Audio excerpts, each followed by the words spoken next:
Hi friends, మనం ఈరోజు పెసరట్టు చేసుకుందాము. పెసరట్టు చేసుకోవడానికి మనకు ముందు రోజు 1 కప్ పెసర్లు, 1 కప్ గుండు మినపప్పు, 2 కప్స్ రైస్, 1/2 స్పూన్ మెంతులు, 1 స్పూన్ శనగపప్పు నానబెట్టుకోవాలి. ఒకరోజు ముందు నైట్ నానబెట్టుకోవాలి. సో ఇప్పుడు మనం దీన్ని పిండి గ్రైండ్ చేసుకుందాము. దీంట్లోనే పచ్చిమిర్చి 5-6 పచ్చిమిర్చి,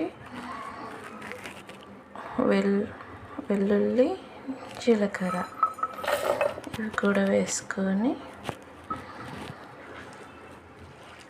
పప్పు పిండి గ్రైండ్ చేసుకోవడానికి వేసుకుందాము. గ్రైండ్ చేసుకుందాం.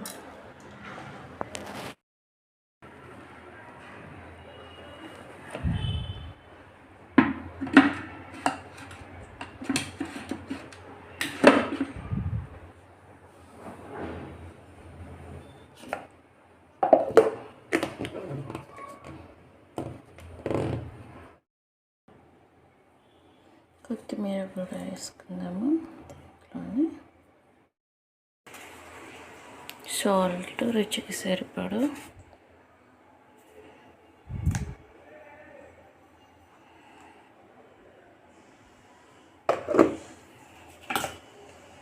అన్నీ కలిపి గ్రైండ్ చేసుకుందాం. మనం ఇప్పుడు పెసరట్టు వేసుకుందాము.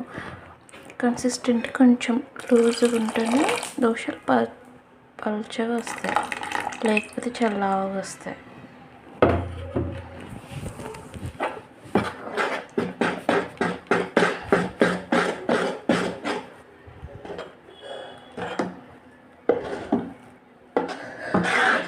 మనం దీంట్లోనే అన్నీ వేసుకున్నాం కదా, గ్రైండర్ చేయాలి.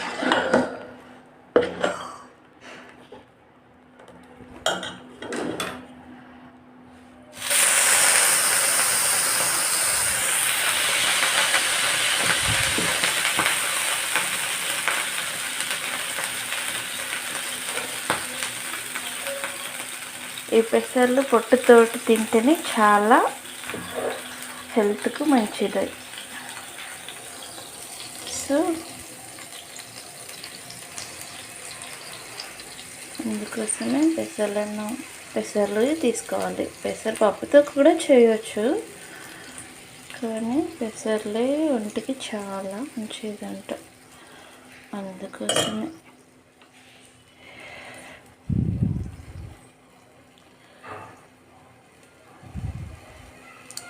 ఆయిల్ చాలా తక్కువ వాడితేనే చాలా మంచిది ఈ రోజులలో.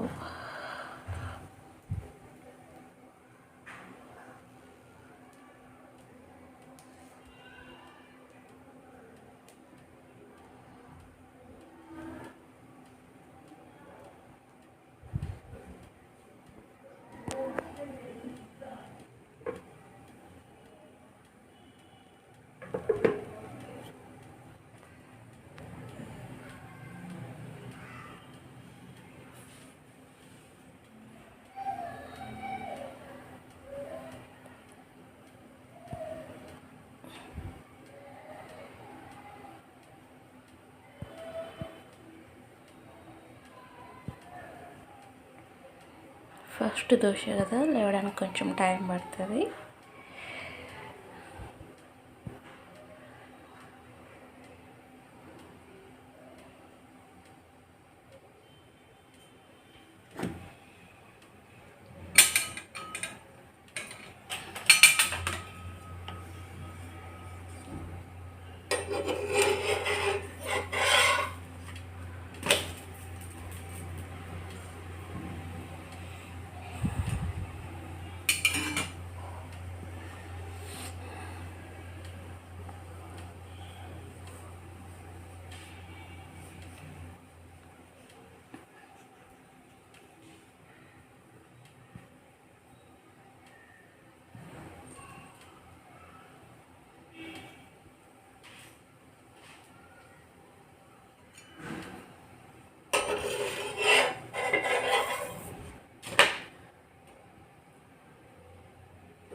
అంతే అండి. పెసరట్టు ఇలా చేసుకుంటే చాలా చాలా బాగుంటుంది. ఇప్పుడు మనం వేడి వేడి పెసరట్టు తినేయడమే ఇంకా. ఈ వీడియో కనుక మీకు నచ్చితే లైక్ చేయండి, షేర్ చేయండి, ప్లీజ్ సబ్స్క్రైబ్ చేయండి.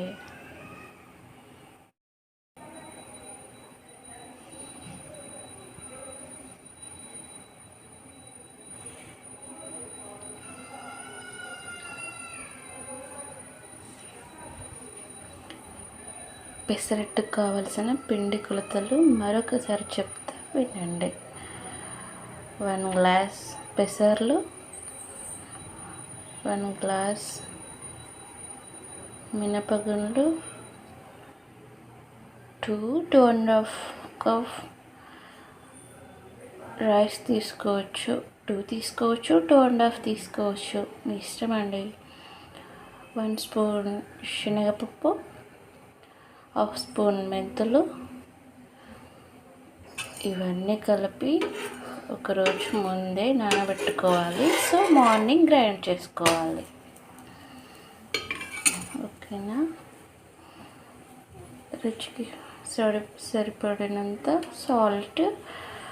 గ్రైండ్ చేసుకునే ముందు పచ్చిమిర్చి, వెల్లుల్లి రెబ్బలు, జీరా కలుపుకోవాలి.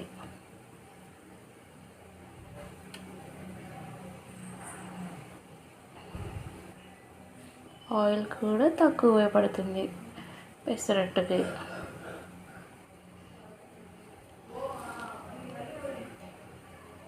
ఓకే అండి. లైక్ చేయండి, షేర్ చేయండి, కామెంట్ చేయండి, సబ్స్క్రైబ్ చేయండి. మన పెసరట్టు ఈజ్ రెడీ.